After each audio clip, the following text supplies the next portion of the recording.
I'd like to bring up the harassment my ex-husband did all these years. For income taxes, he would do my income tax, which I'd never get a cent back.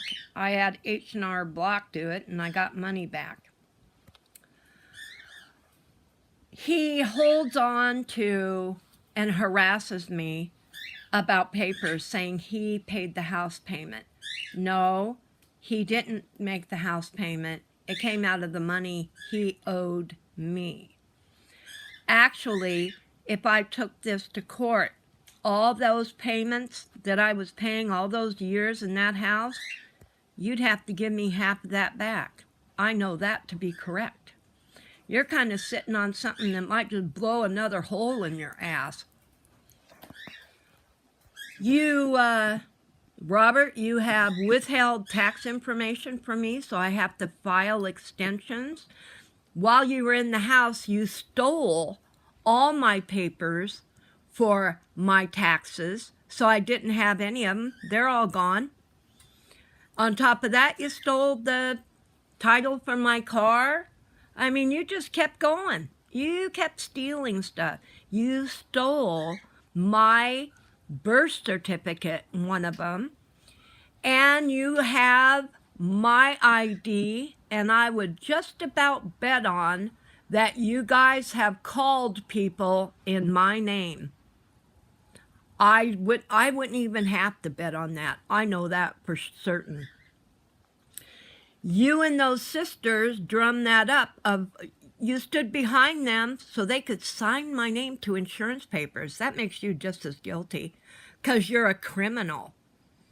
You want to, and I'm sure it's you on my phone because you keep putting Johnson on there. When I'm trying to get onto my Credit Karma account, you're throwing up numbers and your name.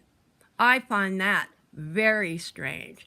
And then we have the police factor there too. And that is that you are on my phone. They will not listen to what I'm saying. They won't help when you threaten my life and everything else. And they just stand back and watch us because, let's face it, police don't have good marriages. Firemen don't have good marriages unless they're good men. And frankly, the way the Portland police are, I think there are very few good men. And they're married to wives and have been married to wives. And I would imagine if they're have the wife factor, they're probably naive and they get themselves into trouble with these bullies. And another thing, I never spoke conspiracy first. My veterinarian who gave Robert all of my file on my pets, they somehow had ran off everything and gave it to Robert, even though we were divorced, and he's not supporting my pets. And he said conspiracy, and in the same conversation, he told me he took care of North Precinct's K-9 unit. Could that be a connection? I wonder.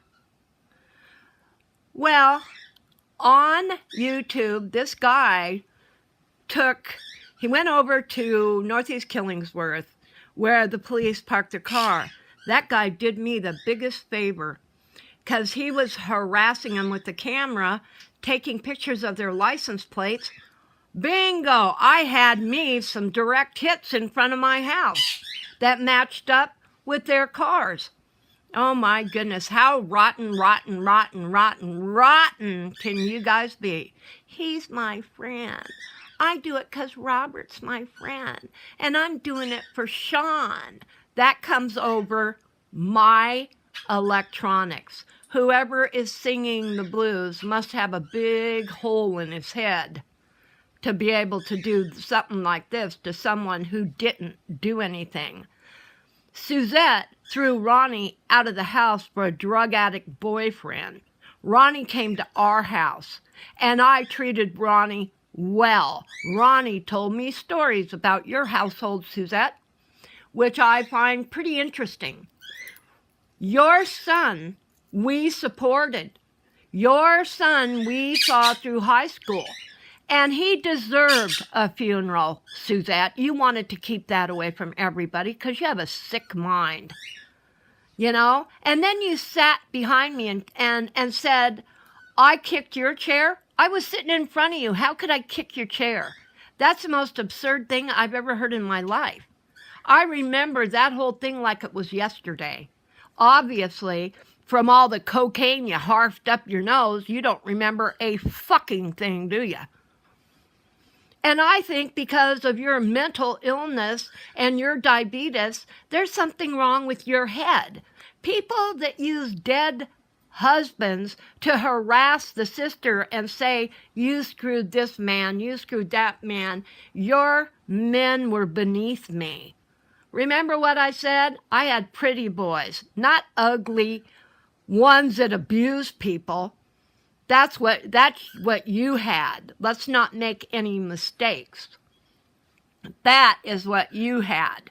In fact, when you were pregnant with Lori, didn't Fred hit you right in the pregnant area? And then he gave Ronnie a big black eye at 9 years old. How do you think Mom felt? Mom wanted to clean his clock, and Mike was going to do it. And I was too young to do anything about it, or that guy would have got his ass kicked. So, you go ahead and you say whatever and you sugarcoat yourself all you can, because when we hit that courtroom, you are going to look like the piece of shit you are. Your job, because you worked at Boeing, what, you think you're such a high-class woman? No, you're not. You are the lowest of low class. You fight with people. You have no friends. You have 2 friends, to my tons of friends.